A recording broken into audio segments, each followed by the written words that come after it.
En 1926 sort le premier court-métrage sonore, à savoir une fiction avec du son parce que les phonocènes à l'époque ne présentaient pas de fiction. C'était juste des clips classiques sans trop de montage ou d'histoire à côté. L'année qui suit sort le premier véritable long-métrage sonore, Le chanteur de jazz d'Al Crosland, qui utilise une version plus évoluée de l'invention d'Alice Guy. Voici le Vitaphone.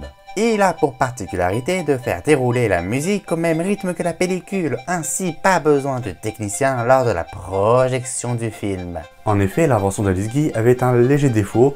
Pour l'activer, il fallait au minimum un voire deux techniciens qui puissent activer en même temps le disque de son et la pellicule. Grâce au Vitaphone, c'est autre chose. Nous avons certes perdu des emplois de techniciens, mais en tout cas, nous avons gagné un confort considérable. Moi je trouve ça bien. America!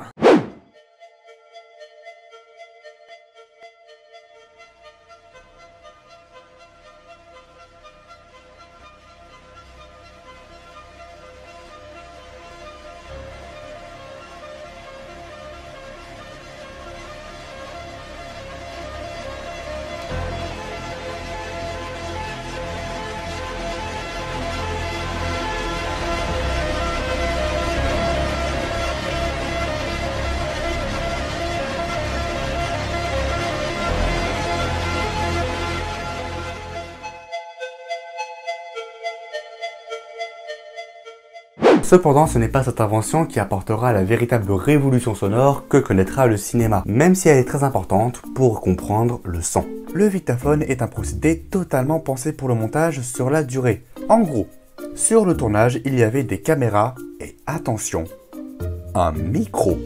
Enfin, plusieurs micros et plusieurs enregistreurs pour enregistrer le son sur le disque. Rien que là, il y a innovation. On a affaire à du son véritable avec les intentions des acteurs sur le moment du tournage. Ensuite, d'un point de vue technique, on a encore des innovations. Les caméras et les micros étaient lancés en même temps. Et comme ça, on peut couper le son là où on veut. Ce procédé est une véritable transition entre l'invention d'Alice Guy et ce que feront les USA après.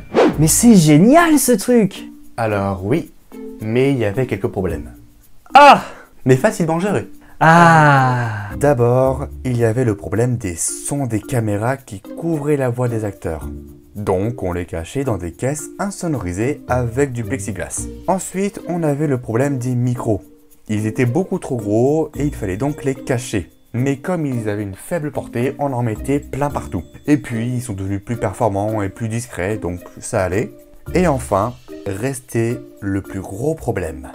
Le montage. Tu connais bien ce problème toi Lucas? Alors déjà, je ne vois pas du tout de quoi tu parles. C'est en 1926 qu'est développé en parallèle ce qui allait devenir le sauveur du cinéma sonore, le Movietone. Rien qu'à son nom, vous comprenez le principe. Movie qui veut dire film et tone qui veut dire ici le son. C'est un film sonore au sens de la pellicule sonore. Il s'agit d'enregistrer le son sur une bande magnétique directement collée sur la pellicule. Et là, tous les fans de cinéma sont en mode « Waouh!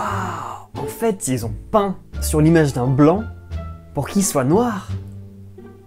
Heureusement qu'on fait pas ce genre de truc aujourd'hui. » Oui.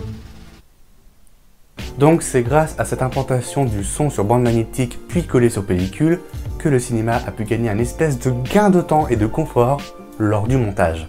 Parce que tout de même, au début du cinéma sonore, on enregistrait sur disque. Et si on coupait trop tôt, la prise était bonne à jeter et à refaire. Autant vous dire que le montage sonore à l'époque fallait être très minutieux et très sûr de soi. Car refaire une prise, ça coûte extrêmement cher. Et avec le son sur pellicule, c'est donc moins de prises et moins de budget. Mais c'est génial! America! Va falloir que tu m'expliques comment tu fais pour faire apparaître ce panneau devant toi. Ouais, bon, du coup, si vous voulez en savoir plus sur le cinéma parlant et son arrivée, bien sûr catastrophique, je vous conseille deux films qui pourraient vachement vous aiguiller.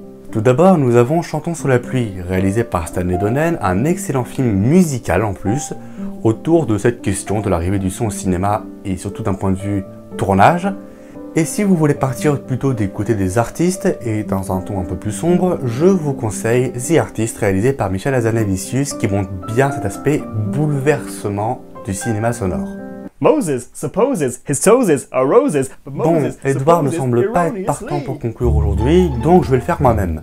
Aujourd'hui, nous avons découvert que ce qui a grandement contribué à l'accès du parlant au cinéma, c'est deux inventions qui ont été développées dans les années 30. Tout d'abord, le Vitaphone, premier essai pour enregistrer en tournage afin de réaliser de vrais longs métrages parlants. Et en second, c'est le Movietone qui change complètement la donne en mettant le son sur pellicule, facilitant grandement le montage.